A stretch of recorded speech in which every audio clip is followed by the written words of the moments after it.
about devotion being the sweetest way to live, she also talked about how nature doesn't reveal itself easily. What is this, nature?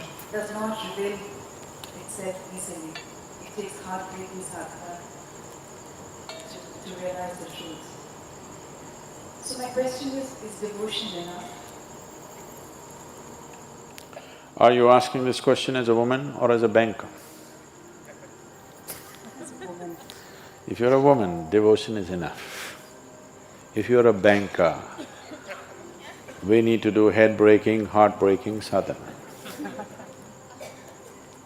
I want you to understand how difficult the spiritual process is going to be for you is determined by you, not by nature and not by your guru. The nature or the existence or the creator and your guru are seeing how to make it as easy as possible, as simple as possible, as quick as possible. Because if you take time, it's not a question of your life going waste, it's a question of my life going waste.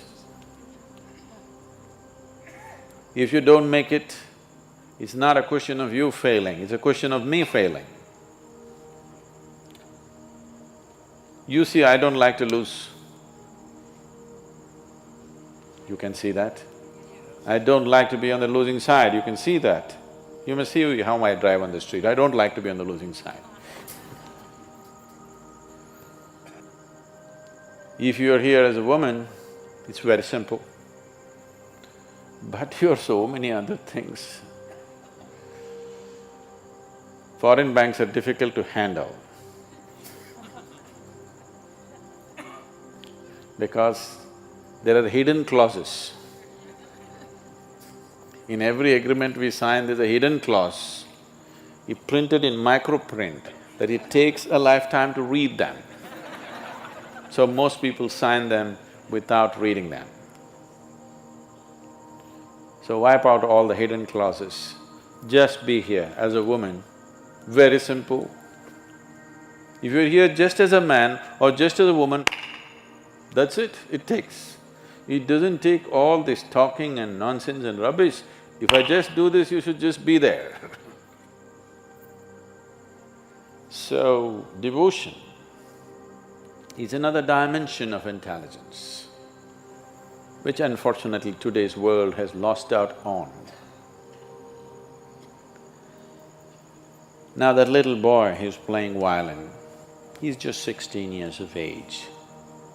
He's not very far between the genius…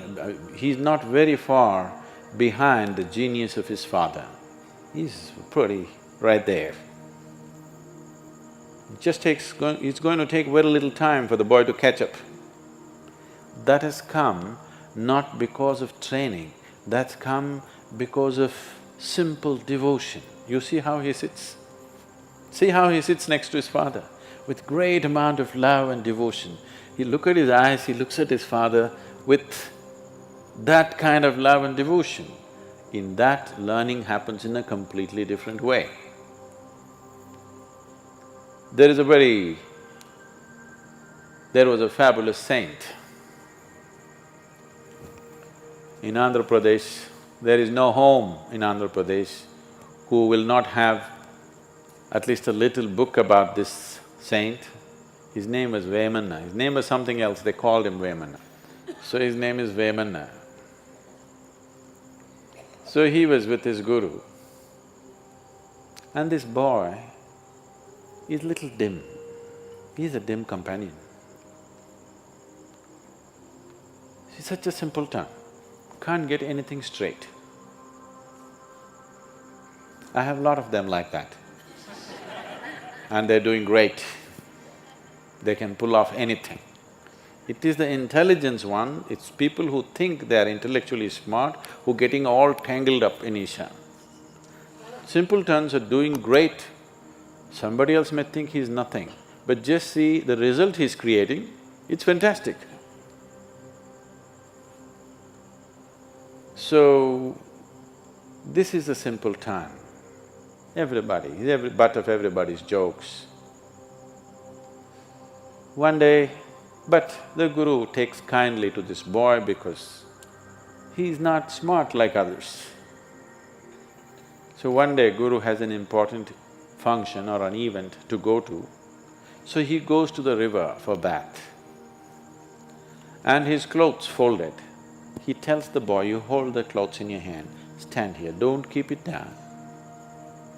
Because the ground is wet and it'll get soiled.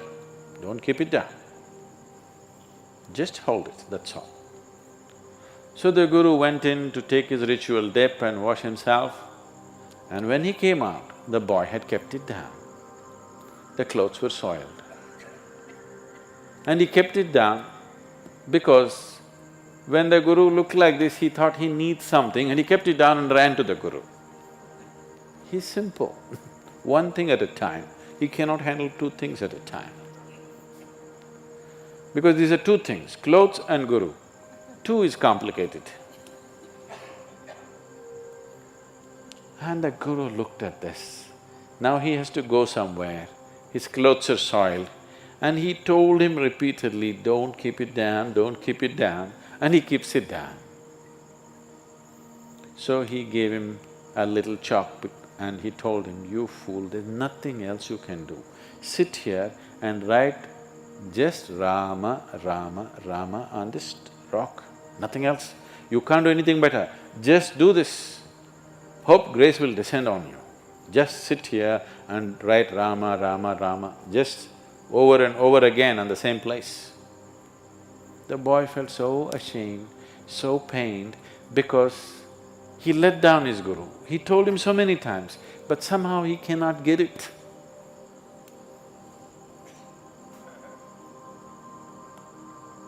So he started writing. The guru left in a rush. After the whole day, some event, he came back in the evening and first thing is he asked for this boy, where is he? Because he was feeling bad for the harshness with which he spoke to him. He was nowhere to be seen. Oh, then I told him to write Rama and we need not give the next instruction, maybe he's still there. And he went. The boy was still writing Rama. The chalk had worn out long time ago.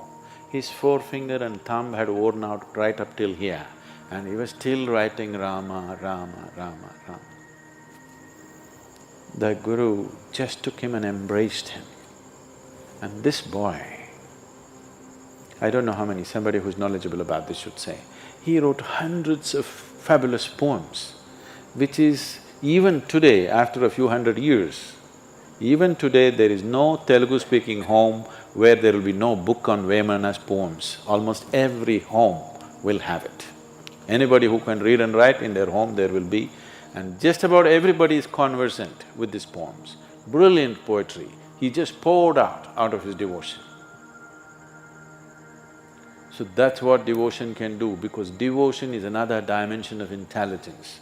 Devotion is the intelligence, you understand there's a bigger intelligence and you have learned to keep your little intellect aside, that is devotion.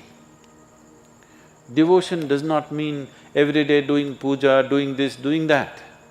Devotion simply means your involvement with life is so absolute that even you don't matter anymore. Your involvement with what you have taken up is so absolute that who you are does not matter, then you're a devotee. Devotion means you're devoid of yourself, that's devotion.